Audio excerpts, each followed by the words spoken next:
It's one of the biggest stories of the year. It could not have been bigger in Kansas City. It was shocking. Pretty soon they said, well, they're in barrels. We do not know where they were murdered. We do not know when they were murdered. And we do not know how long they have been in the barrels.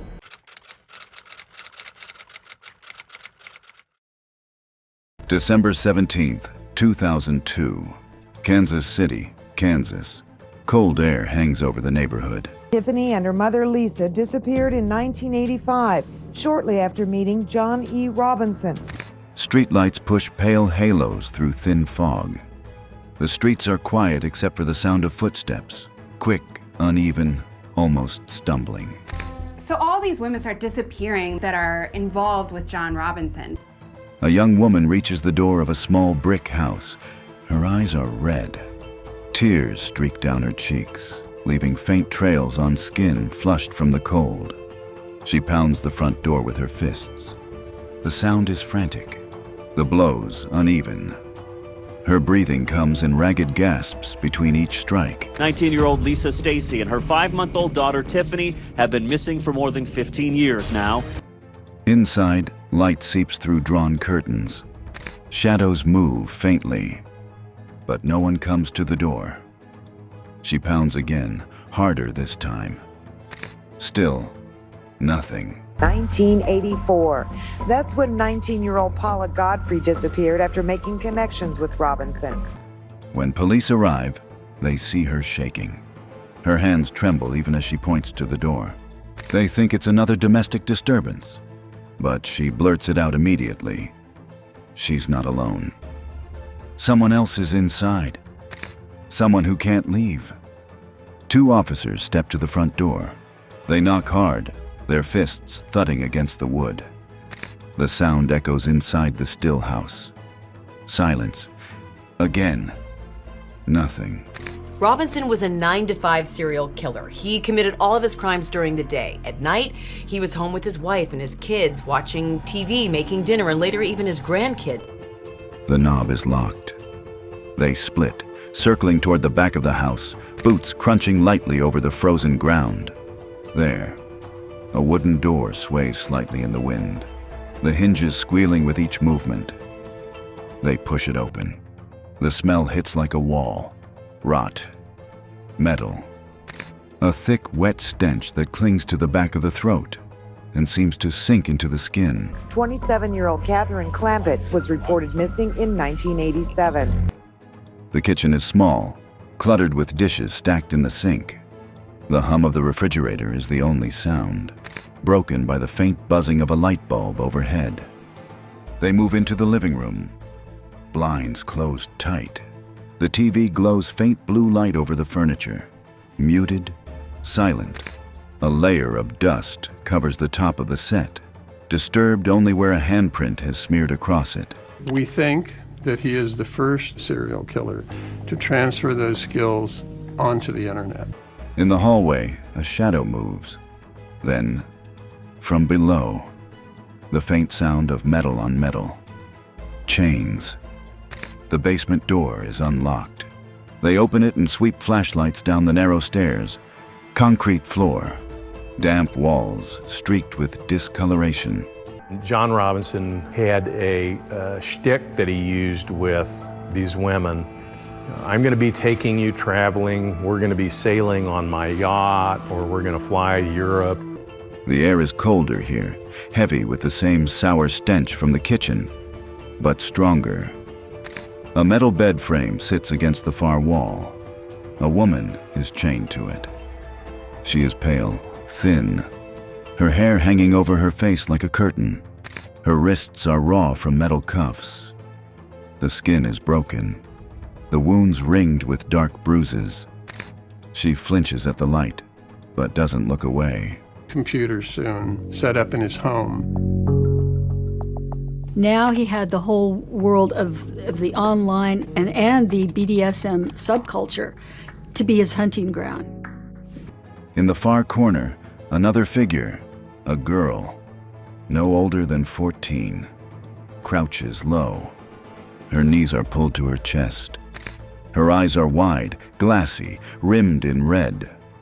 A streak of dirt runs from her temple to her jawline. She makes no sound. Both have been missing for months. The call for backup goes out. Radios crackle as more units respond. Paramedics rush in, their boots echoing off the basement walls. The women are unchained, wrapped in thick blankets, carried upstairs. One sobs quietly into the paramedic's jacket. The younger one stares at the ceiling as she's lifted out, her hands gripping the blanket tight. They're loaded into ambulances and taken to the hospital. With the victim safe, detectives begin their search. In the basement, restraints bolted into the concrete. On a workbench, I guess since the first of the month. Suzette was very close to her mother, and when she disappeared, within a few days, her mother became worried, and she contacted John Robinson, whose number Suzette had left. duct tape, lengths of rope, and Polaroid photos. Each photo shows a different woman. Some look directly into the camera, their eyes wide and desperate. Others are limp. We haven't heard anything in a couple weeks, and I'm really getting nervous. Oh, I wouldn't get nervous. John Robinson told her that Suzette had actually left with someone else, that she didn't take the job and she was going to go away with someone else and travel the world. Unconscious, positioned on the same bed frame the officers just saw. Upstairs, a padlocked trunk. Inside, neatly folded women's clothing. None of it belongs to the rescued victims. Some items are decades old. Others look brand new. All are clean, pressed, arranged with deliberate care. In a desk drawer, dozens of job applications for an executive assistant position. Each one identical, each one fake. The man who lives here is John Edward Robinson Sr. Robinson is a suspected serial killer who investigators believe may have victims dating back to 1984. Husband, father, grandfather, respected businessman. In 1964, he was 21 years old, and he met a woman named Nancy Jo Lynch, and they would be married for decades and decades. Behind the facade, a predator. Investigators begin to pull apart his history. John Robinson was a very interesting man, originally from Chicago area. John Robinson was born in 1943 in Cicero, Illinois, and grew up in a somewhat working-class neighborhood there. They find fraud, theft, and sexual assault charges going back decades. But what they uncover now is far worse. Robinson's name is tied to multiple missing women. All disappeared after meeting him for supposed job offers that promised travel, money, a fresh start. Time after time, Robinson is caught and convicted for these white-collar crimes. But every time, he manages to escape any real significant prison time. They trace his storage unit rentals. In one, boxes of bondage equipment and hundreds of explicit photographs. Some of the women in those photos match the Polaroids found in his basement. In another, the same rancid odor from the house. Inside are large chemical barrels, sealed, labeled.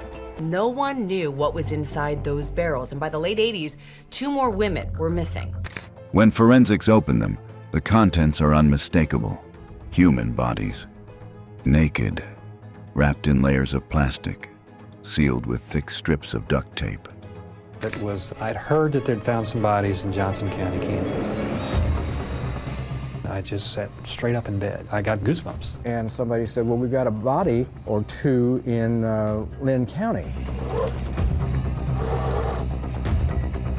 The energy in the newsroom suddenly jumped. Some are skeletal, nothing left but bone and scraps of clothing. Others are eerily preserved, faces still recognizable, eyes closed as if sleeping. One still wears a necklace, the metal corroded from chemicals. 7 confirmed victims.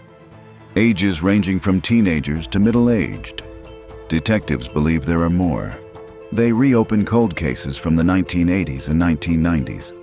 Some files are so old the paper has yellowed, but the pattern is there. Women vanishing after answering job ads eerily similar to Robinson's. Johnny Robinson was a charming, practiced liar. He fooled a lot of people in his life. Survivors begin to speak. One says she was locked in a room for weeks. She describes the sound of heavy locks turning every night.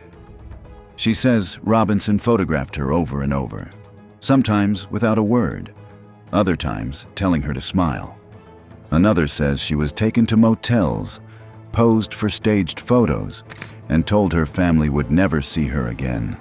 She remembers the smell of his cologne, the click of the camera, the way he always stood between her and the door.